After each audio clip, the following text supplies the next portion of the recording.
اللہ اکبر اللہ اکبر۔ السلام علیکم۔ اذان سحر چینل پر خوش آمدید۔ معزز سامعین، پاکستان کی تمام جماعتوں نے متفقہ طور پر پاکستان کے نئے نقشے کی منظوری دے دی ہے، جس کے مطابق کشمیر کو پاکستان میں شامل کر دیا گیا ہے۔ کیا کشمیر کا پاکستان میں شامل کرنا غزوہ ہند کا آغاز ہے؟ نبی پاک صلی اللہ علیہ وآلہ وسلم کا اس سلسلے میں ارشاد ہے کہ میری امت کے دو گروہ جہنم سے آزاد ہوں گے۔ دو گروہوں میں پہلا گروہ وہ ہوگا جو ہندوستان کے خلاف غزوہ ہند میں شرکت کرے، دوسرا گروہ وہ ہوگا جو ابن مریم یعنی عیسیٰ علیہ السلام کے ساتھ شامل ہوگا۔ اس سلسلے میں مشہور بزرگ نعمت اللہ شاہ ولی کی پیشگوئی بھی موجود ہے۔ نعمت اللہ شاہ ولی کی پیشگوئی کے مطابق پاکستان اور بھارت کے درمیان جنگ عید الاضحیٰ کے بعد شروع ہوگی، جو 6 سال جاری رہے گی۔ دریائے اٹک غیر مسلموں کے خون سے بھر جائے گا اور بہت بڑی تعداد میں لوگ مارے جائیں گے۔ افغانستان کے لوگ اور ایران اور ترکی کے علاوہ شمال سے ایک ملک پاکستان کی مدد کرے گا۔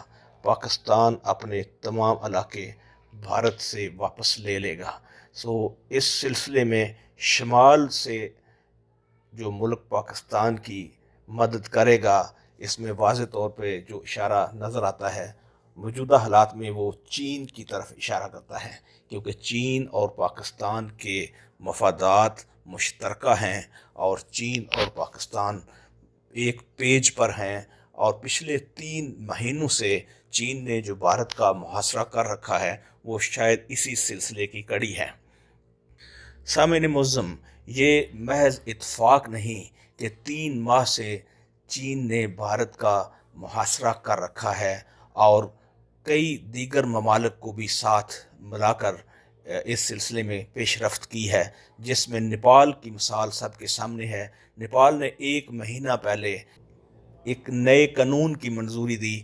بھارت کے قبضے میں متعدد وہ علاقے جو نیپال کی ملکیت ہیں، ان کو اب نیپال کی ملکیت ہی دکھایا گیا ہے۔ تو اس سلسلے میں چین نے جو ہندوستان کا محاصرہ کیا تھا، اب وہ اپنے منطقی انجام کی طرف بڑھ رہا ہے۔ چین نے پاکستان میں $50 بلین سے زیادہ جو سرمایہ کاری کی ہے، وہ سی پیک پر اپنی اس سرمایہ کاری پر کوئی رسک نہیں لینا چاہتا۔ سی پیک منصوبے میں $50 بلین سے زیادہ جو سرمایہ کاری چین نے کر رکھی ہے، وہ اس کے لانگ ٹرم یعنی طویل المدتی عزائم کی عکاسی کرتا ہے، اور وہ کسی طور پہ بھی اس بات کو افورڈ نہیں کر سکتے کہ بھارت اس انتظام کو یعنی ان کی اس تجارتی گزرگاہ کو کوئی نقصان پہنچائے۔ بھارت نے ایک منصوبہ بندی کے تحت چند ماہ پہلے مقبوضہ کشمیر کے علاوہ پاکستان کے زیر اثر کشمیر پر قبضے کی دھمکیاں دینی بھی شروع کی تھیں، اور اس کے پیچھے جو مغربی ممالک تھے ان کے نام سامنے آ چکے ہیں۔ چین نے محسوس کیا کہ اس جنگ میں اسے آگے بڑھ کر اپنے مفادات کا تحفظ کرنا ہوگا، اسی سلسلے میں اس نے بھارت کی تینوں اطراف میں اپنی کارروائیاں بڑھا دیں، اور چین نے تینوں طرف میں اپنی کارروائیاں بڑھا دیں۔ ایک طرف نیپال کے ساتھ اس نے تعلقات مضبوط کیے، دوسری طرف پاکستانی فوج اور پاکستانی قیادت کو اعتماد میں لیا، اور تیسری طرف جو بھارت اور چین کے درمیان کے بارڈر ایریاز ہیں وہاں پہ کئی جھڑپوں میں حصہ لیا۔ سچ تو یہ ہے کہ چین دشمنی میں کھل کر سامنے آ گیا ہے اور چین کے مخالفین کا کھلم کھلا ساتھ دیتا رہا ہے، جس کی وجہ سے چین نے یہ فیصلہ کیا کہ اسے اب بھارت کو اس کی اوقات میں لانا ہوگا۔ اس سلسلے میں بھارت کی شمالی ریاستیں بھی چین کی نظر میں ہیں، اور چین کا ایک منصوبہ تو یہ ہے کہ ان ریاستوں کو بھارت سے علیحدہ کر دیا جائے تاکہ بھارت ایک چھوٹا اور کمزور ملک رہ جائے جو چین کے سامنے کھڑے ہونے کی جرات نہ کر سکے۔ اور اس سلسلے میں جو دوسری اسٹریٹجی یا حکمت عملی ہے وہ یہی ہے کہ کشمیر اور لداخ کے جو علاقے ہیں ان پر پاکستان کا کنٹرول ہو تاکہ پاکستان اور چین کے درمیان ہونے والی تجارت میں بھارت یا اس کے حوالی کوئی مداخلت نہ کر سکیں۔ شاہ محمود قریشی کا کشمیر کے بارے میں یہ بیان کہ ہماری منزل سری نگر ہے، پاکستان کے بھارت کے خلاف عزائم کی عکاسی کرتا ہے۔ یہ محض اتفاق نہیں بلکہ ایک سوچے سمجھے منصوبے کے تحت پاکستانی فوج، انٹیلیجنس ایجنسیاں اور پاکستانی سیاسی قیادت، جس میں حکومت کے علاوہ حزب اختلاف کی تمام جماعتیں بھی شامل ہیں، وہ ایک حکمت عملی کے مطابق آگے بڑھ رہی ہیں اور وہ ہر قیمت پر پاکستان کے مفادات کا تحفظ کرنے کا فیصلہ کر چکے ہیں۔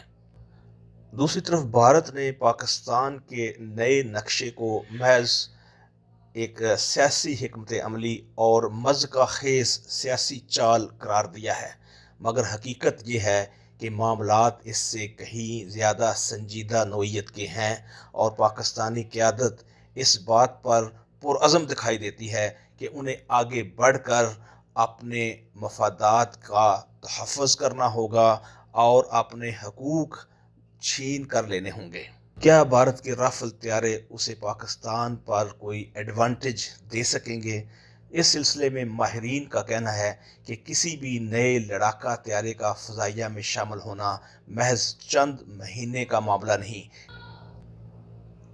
اس سلسلے میں کسی بھی طیارے کو پوری طرح آپریشنل کر کے فضائیہ کا حصہ بنانے میں ایک لمبا عرصہ درکار ہوتا ہے اور 1 سال سے زیادہ انہیں اس سلسلے میں تربیت حاصل کرنی ہوگی، یعنی بھارتی پائلٹس کو اور عملے کو اس طیارے کی بارے میں تربیت حاصل کرنی ہوگی، جو ایک لمبا عرصہ ہے اور موجودہ حالات میں پاکستان کے پاس F-16 اور اپنے F-17 تھنڈر کے علاوہ چین سے حاصل ہونے والی اسٹیلتھ ٹیکنالوجی بھی موجود ہے، جو راڈار پر نظر نہ آنے والے طیاروں کی شکل میں ہے۔ تو اس سلسلے میں پاکستان کو ایک واضح برتری حاصل ہے اور یہی برتری آگے چل کر پاکستان کی بھارت کے خلاف فتح کا پیش خیمہ بن سکتی ہے۔ بھارتی فوج کے پیشہ ورانہ صلاحیتوں کا جائزہ لیا جائے تو ہم دیکھ سکتے ہیں کہ یہ وہ فوج ہے جو خود اپنے طیارے، اپنی آبدوزیں اور اپنے ہیلی کاپٹر مار گرا چکی ہے۔ اس لیے اس فوج سے کوئی بڑی توقع رکھنا ایک خام خیالی ہے۔ نیپال کی 65,000 گورکھا فوج اور سکھ فوج جو بھارتی فوج کا مؤثر ترین حصہ ہیں، موجودہ حالات میں ان کی بھارت سے وفاداری پر بھی سوالیہ نشان ہے، کیونکہ سکھوں کے لیے شاید یہ آخری موقع ہوگا کہ وہ اپنا ایک علیحدہ وطن خالصتان حاصل کر سکیں۔ سکھوں کے بارے میں ہم جانتے ہیں کہ وہ ایک ناڈر قوم ہیں اور اگر انہوں نے خالصتان حاصل کرنے کا فیصلہ کر لیا تو پاک بھارت جنگ کی صورت میں ان کے پاس سنہری موقع ہوگا کہ وہ اپنے اس مقصد میں کامیاب ہو سکیں۔ دوسری طرف نیپال کی بھارت کے ساتھ چپکلش کی وجہ سے نیپال کے 65,000 گورکھا فوجی بھی بھارت کے لیے شاید دستیاب نہ ہوں۔ اس طرح بھارت کی فوج کمزور سے کمزور تر ہو جائے گی۔ عام طور پر تاثر یہی ملتا ہے کہ بھارت کے ان فوجیوں کے علاوہ بھارتی فوجی بزدلی میں ضرب المثال ہیں۔ گوگل نے بھی پاکستان کا نیا نقشہ جاری کر دیا ہے۔ دراصل گوگل نے 2 علیحدہ نقشے جاری کیے ہیں۔ پاکستان کا نقشہ پاکستان کے دعوے کے مطابق اور بھارت کا نقشہ بھارت کے دعوے کے مطابق ہے۔ ایک اور پیش رفت جو نظر آ رہی ہے وہ مغربی میڈیا کا پاکستان، چین اور بھارت کے درمیان ہونے والی ان جھڑپوں کو تیسری جنگ عظیم قرار دینا ہے۔ اس سلسلے میں گارڈین نیوز پیپر پیش ہے اور وہ اپنی خبروں میں بارہا تیسری جنگ عظیم کا لفظ استعمال کر چکا ہے۔ شاید کہیں مغربی طاقتیں جو پوری دنیا کا نظام چلانے کی دعوے دار ہیں، وہ بھی اس بات کا انتظار کر رہی ہیں کہ یہ تیسری عالمی جنگ شروع ہو تاکہ وہ اپنے مفادات کو آگے بڑھا سکیں، تاکہ وہ چین اور بھارت جیسے ملکوں کی معیشتوں سے مزید فائدہ اٹھا سکیں، اپنا اسلحہ بیچ سکیں، اپنی منڈیاں آگے تک بڑھا سکیں۔ سامعین، اب دیکھنا یہ ہے کہ نریندر مودی جو آئے روز پاکستان کو جنگ کی دھمکیاں دیتا رہتا ہے، اب وہ اس صورتحال میں کس طرح ریئیکٹ کرتا ہے، اس کا رد عمل کیا ہے؟ کیا وہ پاکستان کے ساتھ جنگ کے لیے تیار ہے؟ کیا وہ پاکستانی فوج کے سرفروشوں کا مقابلہ کر سکتا ہے؟ کیا وہ اب بھی مغربی طاقتوں کا اعلی کار بنتا رہے گا یا ہوش کے ناخن لے گا؟ اگر مودی کی راجہ پورس بننے کی خواہش ہے تو شہاب الدین غوری بھی اس کے مقابلے کے لیے موجود ہیں۔ اگر صورتحال ایسی ہی رہی تو مستقبل کے نقشے میں بھارت ایک سمٹا سا چھوٹا ملک نظر آتا ہے جو اپنے پڑوسی ممالک سے شرارتیں کرنے میں کے قابل نہیں رہے گا۔ حقیقت یہ ہے کہ موجودہ علاقائی صورتحال کے پیچھے چین کا ہاتھ نمایاں ہے، کیونکہ چین کو معاشی طور پر گھیرنے کی جو عالمی کوششیں کی جا رہی ہیں، بھارت اس میں سر فہرست رہا ہے۔ جس طرح اس نے ٹک ٹاک اور دوسری چینی کمپنیوں پر پابندیاں لگائیں، اور امریکی صدر بھی اب اس بات کی دھمکی دے رہے ہیں کہ وہ چینی کمپنی ٹک ٹاک پر پابندیاں لگائیں گے۔ ظاہر ہے چین کو اس طرح کی پابندیاں منظور نہیں جو اس کے مفادات کے خلاف ہیں، تو چین نے اب فیصلہ کر لیا ہے کہ وہ ان چیزوں کو اب منطقی انجام کی طرف لے کر جائے گا، اور بھارت اس کے سامنے مزید کھڑا ہونے کے قابل شاید نہ رہ سکے۔